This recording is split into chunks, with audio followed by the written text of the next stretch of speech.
Hello everybody and welcome to UniversalGiant's second ever playthrough commentary.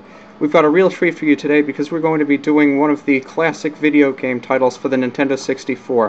One of my personal favorite games and probably the most influential action-adventure game ever made. The Legend of Zelda, Ocarina of Time. And a little caveat here, we're going to be doing the Master Quest version of the game. I'm not going to get into the details right now, but the only difference you need to concern yourself with is that the dungeons are a little bit harder. The storyline's exactly the same. So we're going to open up with the title screen. Like most Zelda games, you see the main character traversing over the overworld of the game. In this case, it's Hyrule Field. But curiously enough, the man with blonde hair and the green tunic on the horse that we see riding around is not the character that we play with. So one can only wonder who he is. I'm sure we'll find out at some point. Please don't spoil anything for anybody. I'm just throwing that out there. If you've played other games, other Zelda games, or like the Smash games, don't spoil anything. So we're going to begin our quest in the eastern edge of Hyrule, in a secluded forest. And that's where we begin our quest. So, just like any Zelda game, you have 3 save files. We're going to start with the first one. And you can call your character just about any name you want as long as it's only 8 characters long. I don't know why the limitation's 8 characters. You can call your character anything you want, provided that it fits in those 8 characters. Because I'm UniversalGiant, I'm going with UniGiant. So we're going to start the game.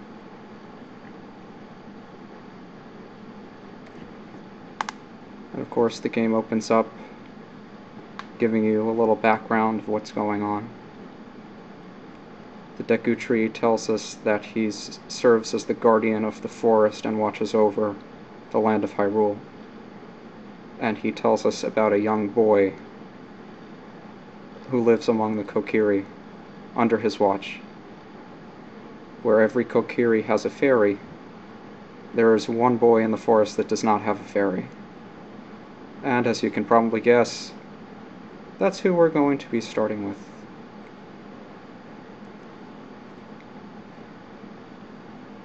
So we jump into his subconscious, and we see what that young boy is dreaming.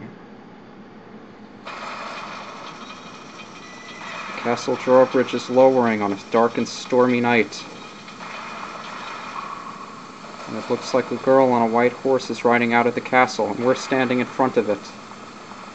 She rides past us. She looks like she's a descendant of royalty. And lo and behold, who is she running away from but a strange, dark, and evil man? I wonder if that's a premonition of things to come. So now we see who the Deku Tree is talking to. Navi the Fairy. And there's Navi.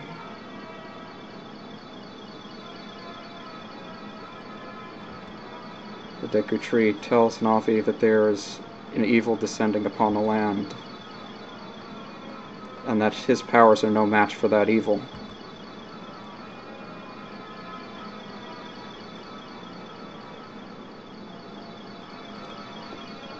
Yeah, there's not much else to say.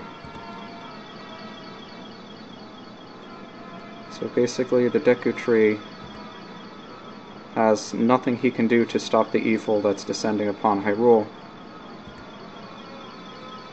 But he knows he has a child of destiny living among the Kokiri, which you can probably guess is Link, the character we're starting with. And it's up to Navi to fly to me and tell me that I have a destiny to fulfill. So it's up to Navi to figure out where I am. So there we see Kokiri Forest. This is where all the Kokiri children live. Yes, hello to you too.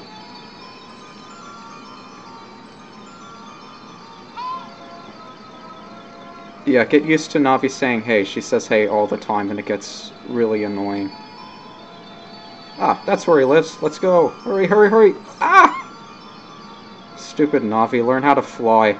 If I had wings, I'd have better coordination than you do. You're a disgrace.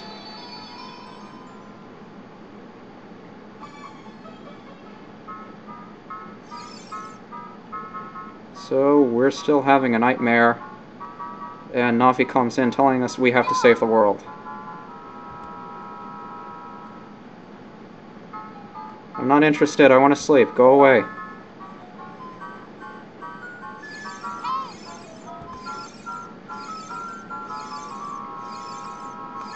What do you mean lazy? I'm not lazy, I'm just tired. Give me a break. And stop bouncing through me, it hurts.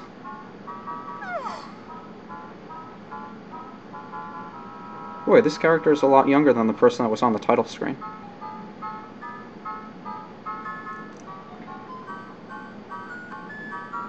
Okay, so your name is Navi, and the Great Deku Tree wants to talk to me. Yeah, nice to meet you too. Why'd you have to jerk me out of my sleep?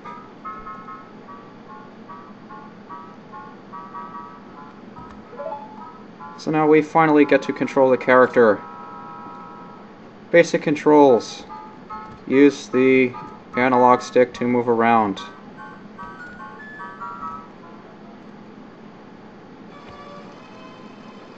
And we first get a look of the forest for ourselves. And who comes running down to meet us? None other than the green-haired Soraya. So walk into a ladder, climb down. Press the A button to jump down. And let's speak to her. Yes, I finally have a fairy. Thank you. A true Kokiri. That makes me feel so good inside.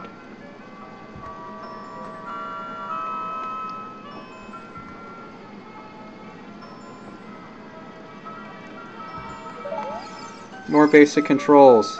The A button changes depending on what context you use it in. If you're running around, it will be attack.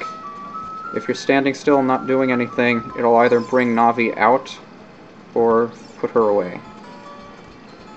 You can use the C buttons for items. We don't have any items to use yet. Z for Z targeting. That's a little bit complicated. I'll explain it later. Walk up to a little thing we can crawl through. And we crawl through it. I'm probably getting a little ahead of myself. So, just so we want to get to the Great Deku Tree. The problem is, there's a jerk there that's kind of jealous that we get to talk to him. So, he says we have to collect stuff to protect ourselves, which includes a sword and a shield. The sword is right here. I'm probably not going to visit them because I know just about everything there is to know about this stuff. So we open up the treasure chest. Get used to hearing this noise. You're going to hear it a lot. We have the Kokiri sword. I bet you can't guess what we use the sword for. Yeah, just borrow it for a while. I'm going to give it back when I'm done with it.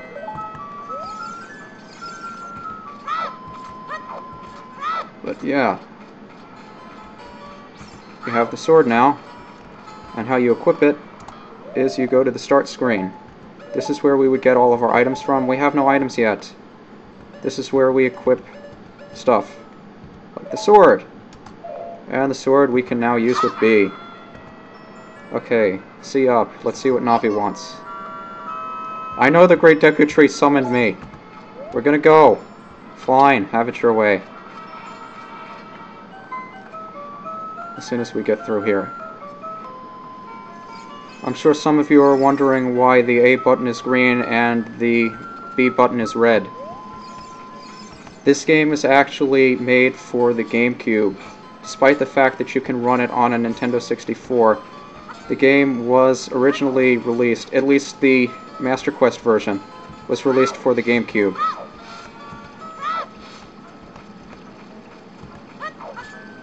Another interesting aspect of Zelda games, there is no A button to jump, so you just have to run up to a ledge and Link jumps for you.